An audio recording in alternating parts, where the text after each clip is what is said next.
All right, guys. So since PSA announced an $18 submission at the National, decided I'm going to go forward with it. Now, unfortunately, you would have at least 20 cards, both vintage and modern, if you wanted to do that. So I really wanted to have only 20 cards to send in total, but because of that parameter, I made two groups over here on the left and the right. So my goal with the sub, I do want to sell some of this modern stuff to cover the grading costs and also make a little bit of money off of it. Some of these cards I bought in dollar boxes or quarter boxes a long time ago, and always just had them off to the side to grade. And then some of the vintage, I just want to get slabbed up, throw in my collection, and upgrade over time when there's the capability. Now, some of these cards I won't be able to upgrade because they're extremely rare. Others, I think I will be able to. But I'll go through some of the different stuff so you guys can see it. Now, I probably have thousands of cards that I want to get graded, but it just doesn't make sense to financially right now. I got to build up and slowly grade some stuff. So I hope the lower grading costs stay for a while. Personally, I'd prefer to $10, $15. But at 18, I don't know when that next opportunity is going to be there. And especially at 5 months, I think some of this is well worth the wait. So with that being said, let's start off with the modern stack. And I'll kind of show you guys some of the cards I'm going to get graded. Now, this is a Dwight Howard from 2004. And you guys are thinking I'm kind of crazy for having a Dwight Howard because I don't really do modern basketball. But I actually pulled this card from a pack when I was a kid. So Dwight Howard obviously was really, really hyped up at the time. And I lived in Florida, Tampa Bay area, so not too far away from the Magic. So really, really cool card, number to 25.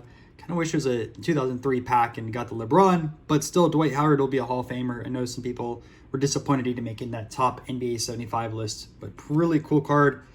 And yeah, that's the reason with this one. I think it's just going to go straight into the PC because it's kind of like a childhood memory. Up next, we have some Verlander cards from 05 and 06. People are going to debate whether Verlander's rookies, what year. I don't know. Put down in the comment section below your argument because I always see people arguing over it. But we have two 2005 Donruss Team Heroes, a 2006 Topps 52. We have a SPX, and then also one of the Fleers. Now, going through these cards, kind of my predictions. By the way, I didn't mention the Dwight Howard. I think this one will get a 9. There's a little bit of chipping on the top. The Team Heroes, I'm hoping one gets a 9, one gets a 10. It would be great if both get 10s, but that's my prediction on this one. I think I'll get a 9 on this. There was a line through the face, but I looked at my other example that I had, which was in worse condition, and also had that print line through it. So I think that just happened in this specific year. They're kind of tough grades. This one I predict a 9. The corner's just a little bit soft here, but all the other examples I saw online had that as well. And then this one, I don't know, 9 or 10. Hoping for the 10 because it is a very sharp card. Compared again to other cards, looked a lot nicer, but who knows? I know a little bit of it is gambling with these grades. So those are the Verlanders. Up next, we have a 2006 Tyson Black. This looks super, super nice. There's a little bit of issue down there. But again, blackboard card, anything shows and looks really, really good. So 9 or 10 on that. We have some DeGroms. So these were quarter box finds or dollar box finds a long, long time ago. Probably should have sold them, but they were just piling up. So we'll decide to get some of them graded to see how I do. Got a Jokic. This is a card show find, I believe. And a Mitch Marner, which is another blackboarded card, looks really nice. So all these cards too kind of predict 9 or 10s. Probably 9 because it's a black, but I think it has a good opportunity to get a 10. Jokic, I couldn't find anything wrong with it.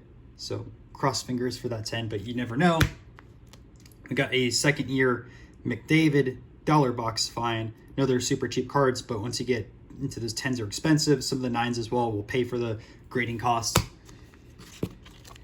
And then early on, some Julio Rodriguez stuff. Wish I bought into autographs and other things like that, but you know, as I scoured quarter bins, got a lot of them. So these were some of the nicer ones I had. I still had like 12 or 13 of them that were raw. I think some of those probably could get 10s or 9s, but I definitely cherry picked the best ones on the top. So we'll see. And then 2 Yu-Gi-Oh cards. So I got this one when I was appraising someone's like collection. They had some sports cards and Yu-Gi-Ohs, so they gave me this. Pretty cool.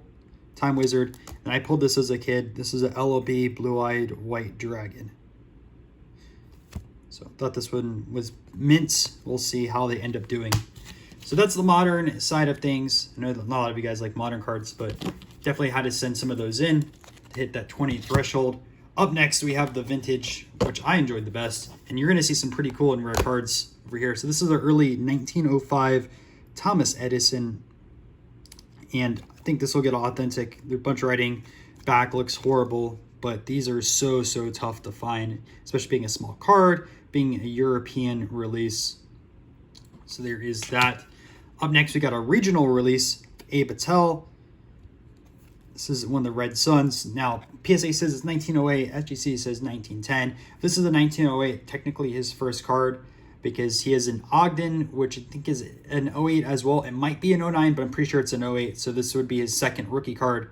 But he has a lot of American cards from 1910 as well, which none others in the submission, but you guys can see really cool New Orleans release on that one. So I definitely want to get it slabbed up. This one I threw in here to hit that 20 card threshold, but we have a Jogans. This is a 1909, which those are a little bit tougher on that. It'll grade a 1, but I bought it in a bulk lot purchase. This is a Stanley Ketchel. Honest long cut. So these are two T219s. They're a lot rarer than the Mechas that you guys see that are two T218s. So Langford right here. Now I think I have a Langford Minors. There's actually 3 different backs on here. So you could either get the Honest long cut, you could get a Minors, or you could also get a Red Cross. Red Cross being the scarcest of the 3. But this one I probably grade a 2. This one will be a 1. But I just definitely want to get them slabbed, and if I can upgrade them, awesome.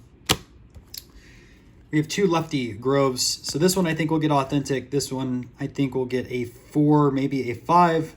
Now the reason why this will get authentic is if you look at the borders around here, the card needs to have borders to grade. This one does not. Someone cut it a little bit short, unfortunately, but does look really sharp. So I think this will get the A grade, and this will get something along the lines of that. You guys can see the backs on these 2 cards as well. We have a 1945 Sinatra. Now these are a lot easier grades because of the rounded corners. You don't get dinged up too much. But this one does have a printing error on the back. I don't believe this was on all the cards. So definitely will get a lower grade because of that. And this is something I definitely will upgrade over time. Some people think it's a rookie card, but there are earlier releases of Sinatra out there. But it definitely is early into his career. Picked this up at the non-sports card show in Philly. This is a Sugar Ray Robinson. Great looking card. Unfortunately, does have the diagonal cut. You can see over here, the board over there. So it has been shifted. But I have another one also in my PC. It's not going into the submission. So we'll see what this ends up grading, and I'll go from there to decide which one I will be keeping. One of them I'll probably end up selling to get another Ray Robinson card. I do have his 48, 49 Leaf, but I don't have his 1947 card, so it'll probably be a swap for that. I'll sell one of them and get his 1947. Up next, we have a really nice Bob Feller from 1953. So you can see there's a little bit issues down over there, but still presents extremely well. This, by the way, is on the top loader. It's not on the card itself, but a beautiful example from 53. So I expect it to grade pretty well. Got a cricket card in the submission. I wanted to send this in. We'll see if they end up grading it or not. 1965 Scanlons. Don't believe they've graded any, but I could be wrong. And you can see, I think it'll be probably a 2 or a 3 on this card.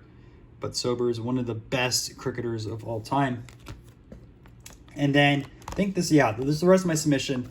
These are all the Negro League cards that I picked up recently.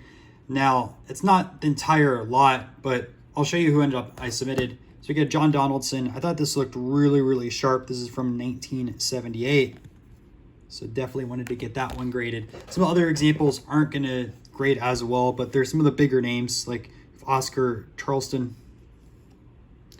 Rube Foster, Smokey Joe Williams, Jose Mendez, Judd Wilson, Willie Foster, Leon Day. This is another 1978, by the way. And the way you guys can tell is the back.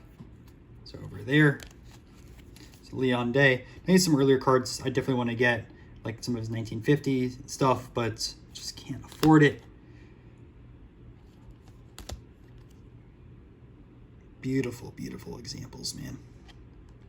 Obviously, the two best ones in the group, the Cool Papa Bell and the Josh Gibson.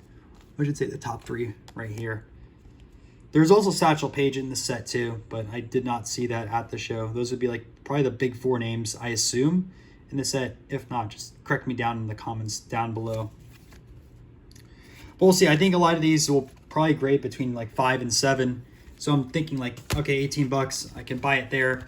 And then if I find nicer examples at a card show or online, different marketplaces, I'll end up buying it and just sell the graded slab. That way I don't have to go through the whole grading process all over again. The other ones just didn't present as well, so I'm going to try to find some upgrades on those before I get them slabbed and sent out like that. But those are my submissions. You guys are going to see that in the National, me dropping this off at PSA. I think there's like 40 plus cards. There's also one other card which I'll probably end up getting graded. I think there's like 1 or 2 slabs I do want to crack and try that out, but we'll see how that ends up going. Hope you guys enjoyed, and I'll see you in another video.